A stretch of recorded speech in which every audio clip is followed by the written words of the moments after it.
Assalamualaikum warahmatullahi wabarakatuh. Al-Quran, Al-Quran, Al-Quran, firman Tuhan, petunjuk insanan beriman kawan, dipelajari serta diamalkan.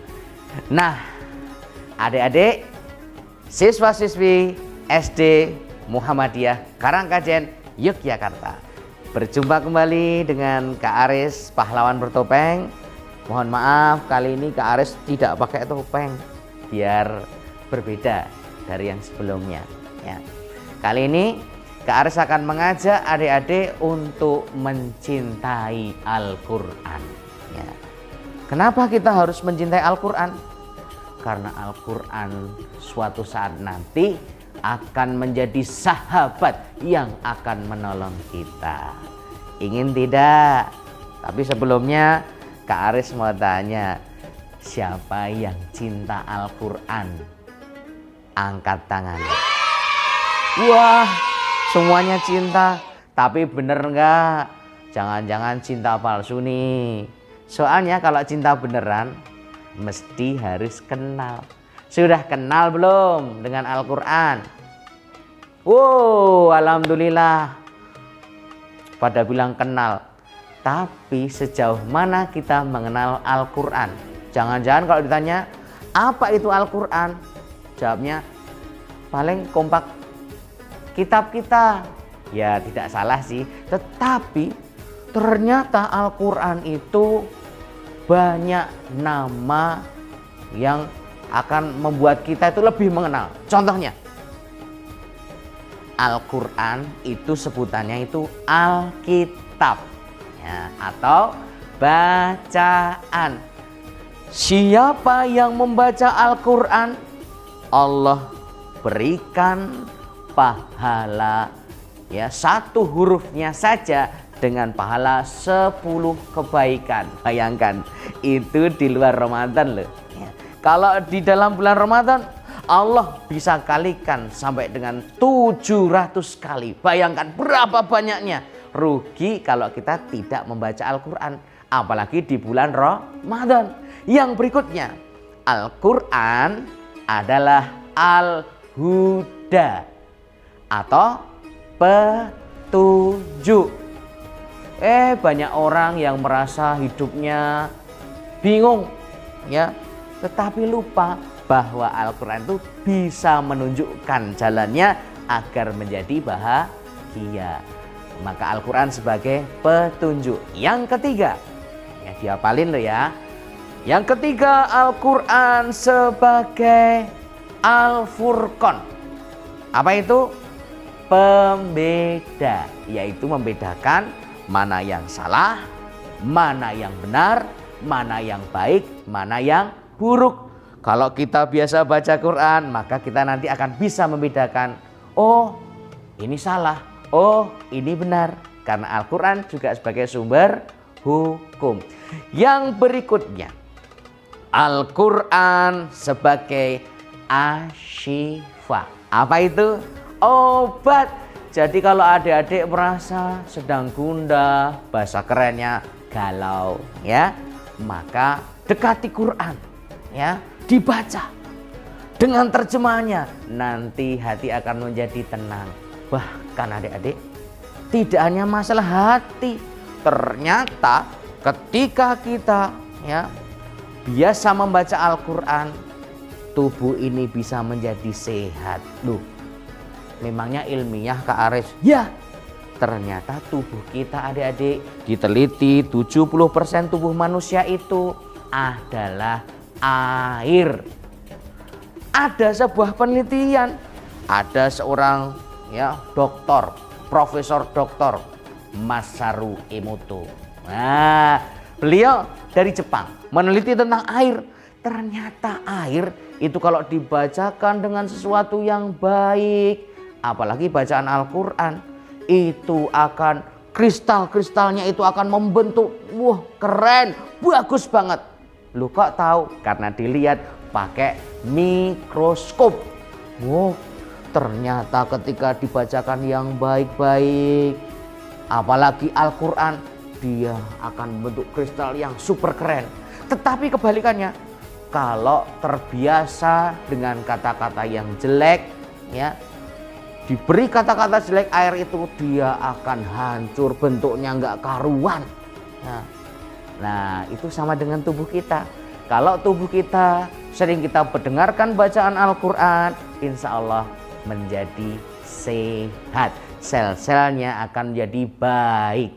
Nah, yang kelima, Al-Quran sebagai az-zikr. Apa itu, Dek? Peringatan. Nah, ngomong-ngomong soal Al-Quran sebagai peringatan nih, Kak Aris mulai beri kisahnya ya. Ternyata adik-adik, ketika kita membaca Al-Quran, 80 surat di dalam Al-Quran itu ya berisi peringatan tentang hari kiamat. Loh Kak Aris, kok banyak banget bicara tentang hari kiamat? Nah, karena Allah tidak mengingatkan kita bahwa suatu hari nanti alam raya ini akan hancur binasa, semua akan mati, tetapi Allah akan hidupkan kembali. Ada yang bangkit dalam keadaan baik, ada yang dalam keadaan buruk. Ternyata Dik, ketika besok kita di padang mahsyar, nah tadi Kak Aris sampaikan bahwa akan datang Al-Quran sebagai sahabat. Ketika di padang mahsyar kita dibangkitkan, datanglah sahabat kita, yaitu Al-Quran tadi. Assalamualaikum. Waalaikumsalam warahmatullahi wabarakatuh. Kamu siapa? Aku adalah sahabatmu. Loh, sahabat yang mana? Aku yang biasa kamu baca, kamu pelajari dan kamu amalkan. Kok mirip Quran? Dibaca, dipelajari, diamalkan. Ya, aku adalah Al-Quran. Aku sekarang menjadi sahabatmu karena dulu kamu sering bersahabat denganku. Alhamdulillah, Al-Quran kesini mau ngapain? Aku akan menolongmu. Iya Al-Quran, di sini aku kebingungan di padang mahsyar ini. Tenang, aku akan membawamu, membuat kamu mudah melintasi semua alam yang akan kita lalui. Maksudnya nanti kita akan bersama yang namanya Yaumul Hisab. Kita akan masuk ke zaman ketika amal kita dihisab. Dihisab itu apa? Dihitung. Oh, aku pernah dengar waktu ngaji betapa dahsyatnya perhitungan dari Allah itu. Ya tenang, aku akan bersamamu. Aku akan membuat semuanya jadi mudah. Ya, tenang saja. Adik-adik, baru di Yaumil Hisab, ketika dihitung amalnya, Al-Quran sudah menemani. Tadi di padang mahsyar, kemudian di mana? Yaumul Hisab. Ketika menerima catatan, ya, yang berikutnya adalah ketika menerima catatan amal pun, Al-Quran ini ternyata dia memberikan kabar gembira juga, dia terima dengan tangan kanan. Kemudian ketika ditimbang, Al-Quran juga menemani, ya, menjadikan di pemberat timbangan dia. Akhirnya apa? Ditetapkan masuk surga karena berat timbangan amal kebaikan. Nah, yang lebih dahsyat, ketika nanti setelah melewati telaga Rasulullah, kita akan melintasi yang namanya Sirat. Ayo, ada yang tahu Sirat itu apa? Sirat itu adalah jembatan atau jalan yang akan kita lalui untuk menuju ke surga. Ketika melihat dahsyatnya Sirat, ya Allah, betapa dahsyatnya Sirat ini ya Allah. Si anak ini melihat orang-orang yang amalnya berbeda dengan dia, mungkin amalnya buruk, baru berlari masuk ke dalam neraka. Ya Allah, dia diperlihatkan. Kemudian ada yang berjalan masuk juga. Akhirnya dia, ya Allah, tolong aku. Ternyata Al-Quran datang lagi menjadi sahabatnya. membawa dia melintasi sirat secepat kilat, akhirnya masuk ke dalam surga. Tidak hanya itu, di surga pun berkat Quran dia juga mulia. Kenapa? Karena berkat Quran dia bisa berjumpa dengan orang tuanya, keluarganya di surga. Dia diperlihatkan, lihatlah itu wahai sahabatku. Siapa dia? Itu adalah ayah dan bundamu. Hah? Ayah dan bundaku kok mudah sekali? Ya, itu ayah dan bundamu ketika di surga dibuat muda kembali. Oh ya Allah, Allahu Akbar, ayahku betapa gantengnya ia. Oh, ibuku betapa cantiknya ia. Tapi malaikat, kok di atas kepalanya ada mahkota dari cahaya? Ya, itu mahkota cahaya karena berkat Quran yang kamu pelajari membuat orang tuamu dimuliakan. Ya Allah, ayah, bunda. Wah, adik-adik betapa bahagianya. Tadi sudah dibuat ringan, melintasi berbagai macam cobaan di alam, di akhirat ya. Kemudian ketika di surga pun dibuat bahagia.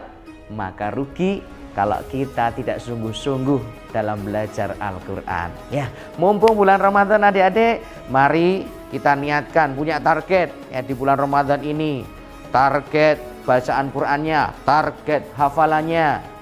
Berlombalah dengan bapak ibunya di rumah, adik kakaknya di rumah. Semoga kita tercatat sebagai ahli Quran. Cukup sekian dari Kak Aris, pahlawan bertopeng. Assalamualaikum warahmatullahi wabarakatuh.